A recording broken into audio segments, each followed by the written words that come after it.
Ketika Rasulullah Sallallahu Alaihi Wasallam dan pasukannya itu sampai ke Wadil Qura, mereka langsung menyambutnya dengan anak panah. Dan mengenai salah satu sahabat Rasulullah Sallallahu Alaihi Wasallam, hamba sahaya beliau yang bernama Mut'im, sahabat kemudian berkata, wah, bahagia Mut'im ini, surga. Kenapa? Karena sudah mati syahid. Namun apa yang dikatakan oleh Rasulullah Sallallahu Alaihi Wasallam, kata Rasulullah, tidak, dia itu mengambil mantel sebelum ghanimah itu dibagikan, dan itu akan menjadi api yang akan membakar dirinya di neraka. Jadi perbuatan dari Mut'im yang walaupun di dalam kisah ini itu mati syahid, akan tetapi ada tanggungan sesuatu yang haram yang dia ambil, itu yang kemudian membuat dirinya terlebih dahulu harus mendapatkan siksa.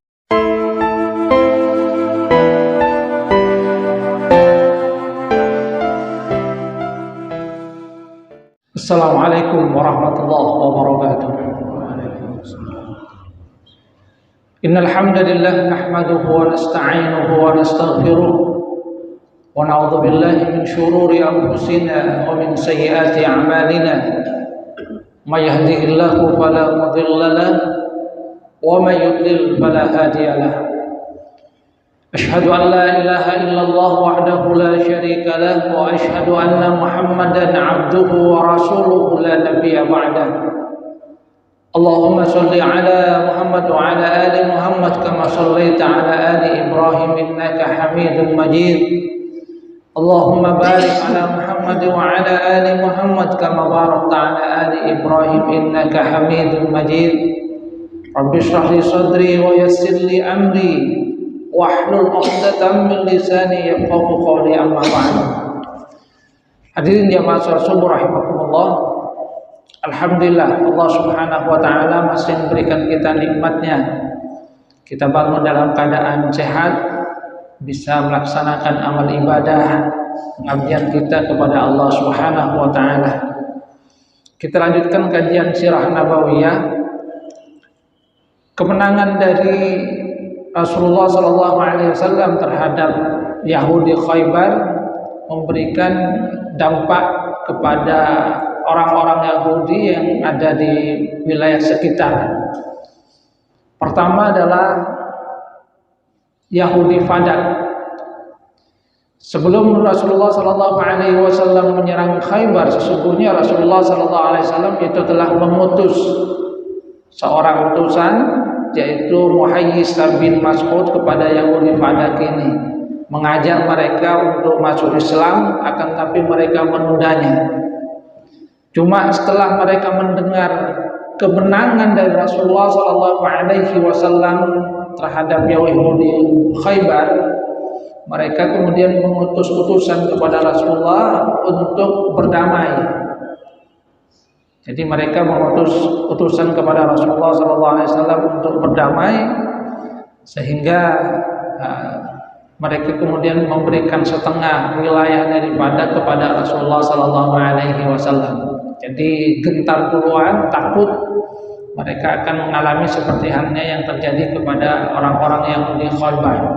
Maka itu diterima oleh Rasulullah Sallallahu Alaihi Wasallam, dan ini termasuk dalam kategori fai'. Fai' itu adalah harta rampasan perang yang diterima, akan tetapi tidak melalui peperangan. Jadi dalam hal ini kan Yahudi Fadak langsung menawarkan perdamaian. Jadi tidak terjadi kontak senjata, tidak terjadi peperangan dengan Rasulullah Sallallahu Alaihi Wasallam. Maka kalau seperti itu, kalau fai' itu menjadi milik Rasulullah Sallallahu Alaihi Wasallam. Artinya seperti yang pernah saya sampaikan, Rasulullah Sallallahu Alaihi Wasallam kalau ingin kaya, ya kaya aja. Karena kalau dari harta rampasan perang boleh mendapatkan banyak. akan tapi beliau tidak menggunakannya untuk kepentingan pribadinya, bukan untuk kesenangan pribadi, akan tapi digunakan di dalam rangka untuk kepentingan rakyatnya. Dan ini juga yang terjadi kepada Yahudi Taima. Jadi Yahudi Taima juga mendengar apa yang terjadi kepada Yahudi Badar dan juga Yahudi Khaybar. Mereka kemudian juga tidak menampakkan perlawanan kepada kaum muslimin. Mereka juga mengutus utusan kepada Rasulullah SAW menawarkan perdamaian, dan Rasulullah juga menerimanya. Dan mereka tetap mengelola harta benda mereka. Rasulullah kemudian menulis perjanjian damai dengan mereka. Jadi ini adalah Muhammad, utusan Rasulullah untuk Bani Adi. Sesungguhnya mereka mendapatkan jaminan perlindungan dan wajib bagi mereka membayar upeti. Tidak ada permusuhan dan pengusiran. Dan itu yang kemudian terjadi kepada Yahudi Taima. Jadi berjalan damai. Namun reaksi yang berbeda ditampakkan oleh orang-orang Yahudi yang ada di Wadil Qura. Mereka di situ kemudian juga berkumpul dengan beberapa orang dari kabilah Arab, tidak mau untuk berdamai dengan Rasulullah SAW. Bahkan ketika Rasulullah SAW dan pasukannya itu sampai ke Wadil Qura, mereka langsung menyambutnya dengan anak panah. Dan mengenai salah satu sahabat Rasulullah SAW, hamba sahaya beliau yang bernama Mut'im, sahabat kemudian berkata, wah, bahagia Mut'im ini, surga. Kenapa? Karena sudah mati syahid. Namun apa yang dikatakan oleh Rasulullah SAW, kata Rasulullah, tidak. Dia itu mengambil mantel sebelum ghanimah itu dibagikan, dan itu akan menjadi api yang akan membakar dirinya di neraka. Jadi perbuatan dari Mut'im yang walaupun di dalam kisah ini itu mati syahid, akan tetapi ada tanggungan sesuatu yang haram yang dia ambil, itu yang kemudian membuat dirinya terlebih dahulu harus mendapatkan siksa di neraka. Itu yang dikatakan oleh Rasulullah SAW. Jadi pada perang Khaybar itu kan ada harta rampasan perang yang itu dikumpulkan terlebih dahulu, dan Rasulullah SAW yang membelanya. Nah, Mut'im ini mengambil mantel terlebih dahulu untuk dirinya sebelum dibagikan, dan Rasulullah mengetahuinya, dia mengambil terlebih dahulu, sehingga kata Rasulullah tidak ada tanggungan yang masih harus diselesaikan oleh Mut'im, karena dia mengambil mantel yang sesungguhnya bagian dari ghanimah, mengambilnya sebelum harta rampasan itu dikumpulkan dan dibagikan. Jadi memang harus berhati-hati terhadap harta yang kita ambil. Nah, mendengar apa yang dikatakan oleh Rasulullah SAW, kemudian ada datang seorang laki-laki membawa kepada Rasulullah satu terompah atau dua, hingga kemudian disangkakan, ini ya Rasul.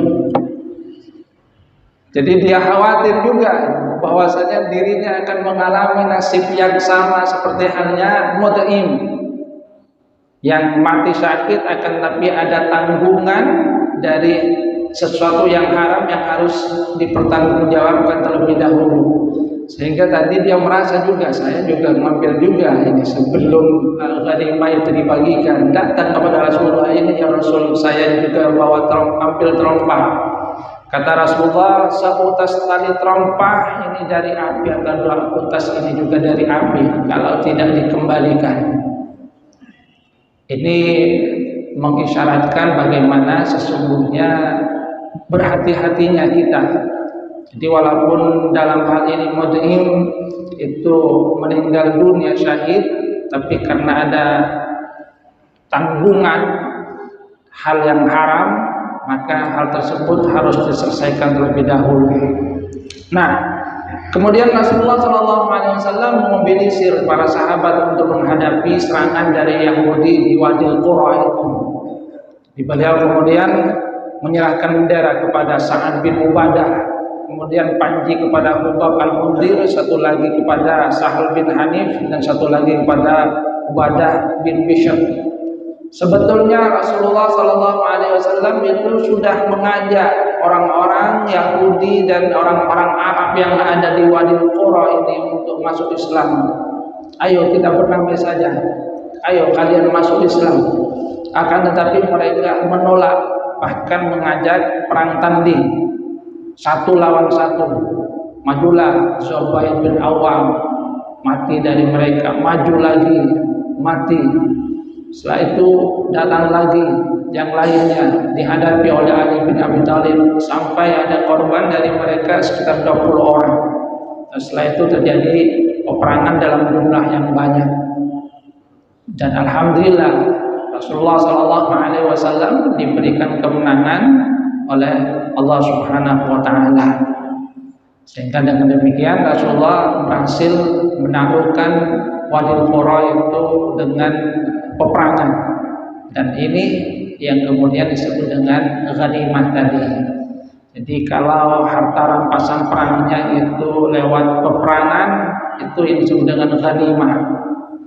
Ghanimah nanti dibagi kepada mereka yang berpartisipasi dalam peperangan, mereka yang ikut perang. Tapi kalau faid tadi yang didapatkan tidak lewat peperangan, tapi lewat langsung perjanjian damai, maka itu menjadi lillahi wa rasulihi, milik Allah dan Rasulnya. Rasulullah SAW yang mengelola hal tersebut.